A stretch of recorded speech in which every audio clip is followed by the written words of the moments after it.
ಅಶೋಕ್ ಅವರು ಹೇಳ್ತಾ ಇದ್ದಾರೆ, ಈ ಹಿಂದೆ ಕೂಡ ಬೆಳಗಾವಿಯಿಂದಲೇ ಸರ್ಕಾರ ಬಿದ್ದಿತ್ತು, ಈಗ ಮತ್ತೆ ಬೆಳಗಾವಿಯಿಂದಲೇ ಸರ್ಕಾರ ಆ ಕ್ಲೈಮ್ಯಾಕ್ಸ್ ಬಂದದ್ದು ನಿಜ.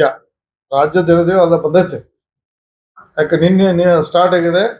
ಈ ಸಂದರ್ಭದಲ್ಲಿ ನಿನ್ನೆ CM ಅವರು ಭೇಟಿಯಾದ ಸನ್ಮಾನ್ಯ MB ಪಾಟೀಲ್ ಅವರು ಭೇಟಿಯಾಗಿದ್ದಾರೆ, ಸತೀಶ್ ಜಾರಕಿಹೊಳಿ ಭೇಟಿಯಾಗಿದ್ದಾರೆ, ಇನ್ನು ಅನೇಕ ನಾಯಕರು ಹೇಳಿದ್ದಾರೆ.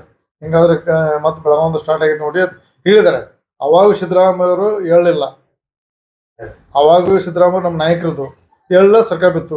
ಈಗ ಅವರು ಹೇಳೋದಕ್ಕೆ ಮುಂದಿನ ಅವರ ಅನಾಹುತ ಅವರೇ ಕಾರಣ, ಸಿದ್ದರಾಮಯ್ಯ ಕಾರಣಕಾರ.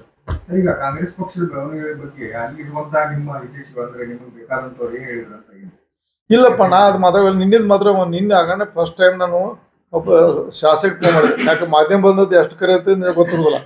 ನಾನು ಇದು ಅದಂತೆ ನಿಜ ಅನ್ನೋ ಸುಳ್ಳು ಕೇಳಿನ ನಿಜ ಅಂದಕ್ಕೂ ನಾ ಇವತ್ತು ಪ್ರೆಸ್ ಮುಖಾಂತರ ಯಾಕೆ ಸುಳ್ಳು ಪ್ರಚಾರ ಮಾಡಿ ಯಾರೋ ಪಾಪ ಯಾರೋ ಕಟ್ಟಿದಾರೆ, ಪುಣ್ಯಾತ್ಮಗಳು ಕಟ್ಟಿದಾರೆ, ರೊಕ್ಕ ಹಾಕಿ ಯಾರೋ ಅದನ್ನ ಕ್ರೆಡಿಟ್ ಅಂದ್ರೆ ಇವತ್ತು ಪ್ರೆಸ್ ಮುಖಾಂತರ ಹೇಳ್ತೇನೆ.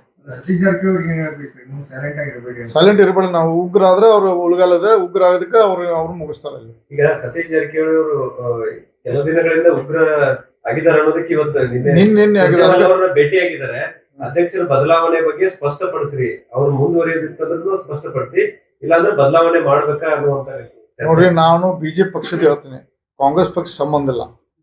Thank you sir. Satish Jarkiholi ಅವರು ಅಧ್ಯಕ್ಷ ಆದ್ರೆ ನನಗೆ ಗೊತ್ತಿಲ್ಲ. ನಾವು ಬಿಜೆಪಿಗೆ ಟಾಪ್ ಕಾಂಪಿಟೇಟರ್ ಆಗ್ತಾರ.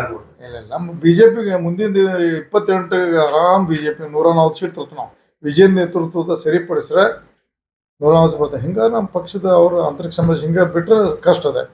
ಅವ್ರು ಮುಂದುವರ್ಸ್ತಾರೋ ಬಿಡ್ತಾರೋ ಹೈಕಮಾಂಡ್ ಫಸ್ಟ್ ನಿರ್ಧಾರ ತಗೋಬೇಕಂತ ಈ ಸಂದರ್ಭ ಮನವಿ ಮಾಡ್ತೀವಿ. ಮೊನ್ನೆ ನೀವು ಒಂದು ಭಾಷಣ ಮಾಡಿದ್ರಿ, 2028ಕ್ಕೆ ಹಿಂದುಳಿದವರೇ CM ಆಗ್ಬೇಕು.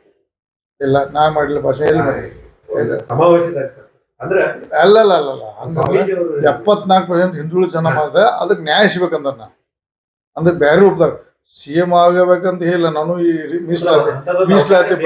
ಮೀಸಲಾತಿ ಬಗ್ಗೆ ಮುಂದೆ ಬಿಜೆಪಿ ಸರ್ಕಾರ ಬಂದಾಗ ನಮ್ಮ ಹಿಂದೂ ಜನಾಂಗ ನ್ಯಾಯ ಸಿಗ್ಬೇಕಂತ ಹೇಳಿದೆ.